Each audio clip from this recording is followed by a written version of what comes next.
لاعب شاب من ريال مدريد يشعل صراعا كرويا بين إسبانيا والمغرب. نعم، الحديث هنا عن تياغو بيتارش، الاسم الذي بدأ يخطف الأضواء داخل القلعة المدريدية.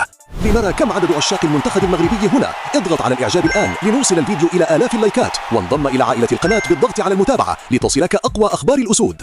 وفقا لصحيفة آس الإسبانية، فإن الاتحاد الإسباني وضع بيتارش ضمن خططه المستقبلية منذ شهر شتنبر، والسبب مشاركتان أساسيتان متتاليتان مع ريال مدريد، وأداء لافت أمام سيلتا فيغو جعل الأنظار تعود إليه من جديد. لذلك بدأ الحديث داخل الاتحاد الإسباني عن خطوة جديدة استدعاؤه إلى منتخب إسبانيا لأقل من 21 سنة. لكن القصة ليست بسيطة، لأن بيتارش يحمل جنسيتين، الإسبانية والمغربية، وهنا بدأ الصراع الكروي الحقيقي. الإسبان تحركوا مبكرا وأقنعوه الصيف الماضي بمواصلة مشواره مع منتخباتهم السنية، بل واستدعي إلى منتخب إسبانيا لأقل من 20 سنة في كأس العالم للشباب. ورغم أنه بدأ البطولة احتياطيا، فإنه فرض نفسه أساسيا سريعا وأصبح محور خط الوسط.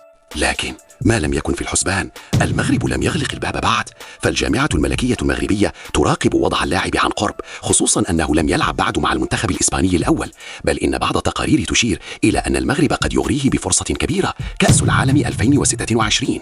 والآن السؤال الذي يطرح بقوة: هل يختار تياغو بيتارش مشروع على رخة، أم يفتح فصلا جديدا مع أسود الأطلس؟ القصة لم تحسم بعد، والقرار الذي سيأتي قد يغير الكثير. لم أحسم قراري بعد بشأن المنتخب الذي سأمثله. الأمور تمضي جيدا مع إسبانيا، لكنني سأحدد لاحقا. إبراهيم يتحدث معي كثيرا عن الأمر، فهو يشعر بسعادة كبيرة في المنتخب المغربي، ويقدم لي الكثير من الدعم وسند كبير في غرفة الملابس.